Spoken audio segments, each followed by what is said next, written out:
এই সব গুপ্তদের বিরুদ্ধে আপনাদেরকে সতর্ক থাকতে হবে, সজাগ থাকতে হবে।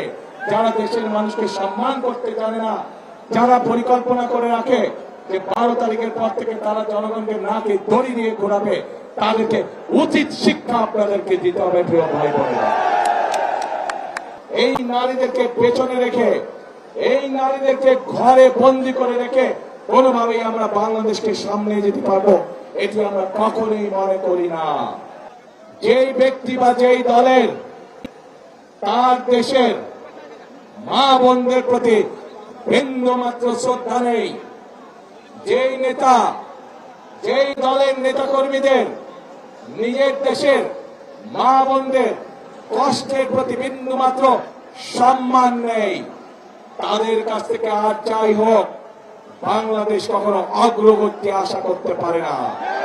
তাদের কাছ থেকে আর যাই হোক বাংলাদেশের মানুষ আত্মসম্মানমূলক কোন মর্যাদাপূর্ণ কোন আচরণ আশা করতে পারে না।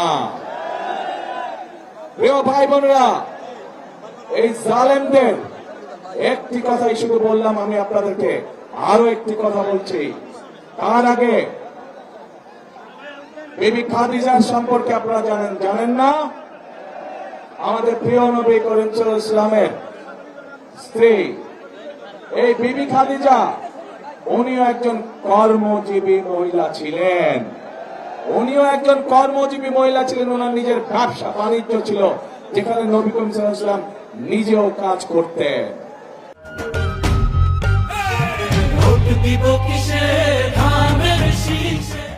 প্রিয় ভাই বোনেরা, এরা বলে ইসলামের রাজনীতি করে, অথচ নবীর স্ত্রী নিজে যেখানে একজন কর্মজীবী মহিলা ছিলেন, সেখানে কেমন করে একটি রাজনৈতিক দলের নেতা এবং কেমন করে সেই রাজনৈতিক দলটি তাবৎ বাংলাদেশের নারী সমাজকে এমনকি কলঙ্কিত শব্দ জর্জরিত করলো। প্রিয় ভাই বোনেরা, বদরের যুদ্ধ নিশ্চয়ই আপনারা জানেন কম বেশি সবাই। সেই বদরের যুদ্ধে হযরত আয়েশা তার নেতৃত্বে পরিচালিত হয়েছিল, তার নেতৃত্বে যুদ্ধের সকল সরঞ্জামাদি সরবরাহ করা হয়েছিল, তার নেতৃত্বে যুদ্ধে যারা আহত হয়েছিল সেই মানুষগুলোকে নার্সিং দেওয়া হয়েছিল, ট্রিটমেন্ট দেওয়া হয়েছিল।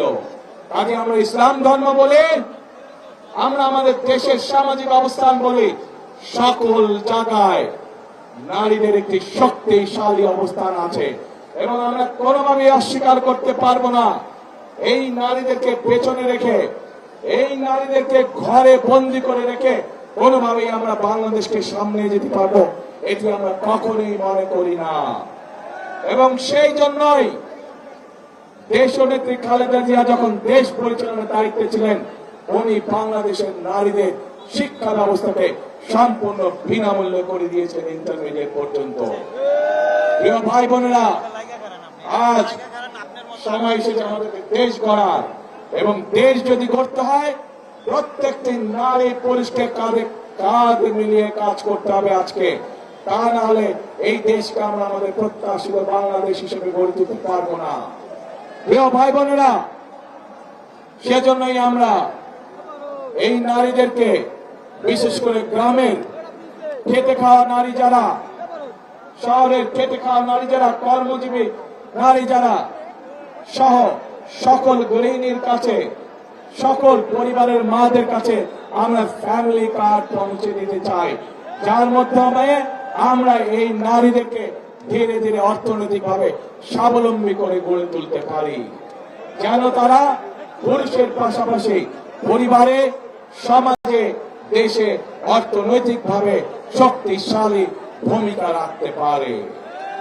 প্রিয় ভাই বোনেরা, আসুন এবার থেকে ওই যে গুপ্ত সংগঠনটির কথা বললাম, যারা বাংলাদেশের নারী সমাজকে অপমানজনক শব্দ ব্যবহার করে, আরেকটি ঘটনা বলি, তাদের আরেক নেতা, যার বাড়ি কিনা কুমিল্লা জেলায়, সেই নেতা কিছুদিন আগে তাদের এক দলীয় সমাবেশে বলেছে তাদের কর্মীদেরকে যে 12 তারিখ পর্যন্ত আপনারা জনগণের পা ধরবেন, তারপরে বাকি পরবর্তী 5 বছর জনগণ আপনাদের পা ধরবে।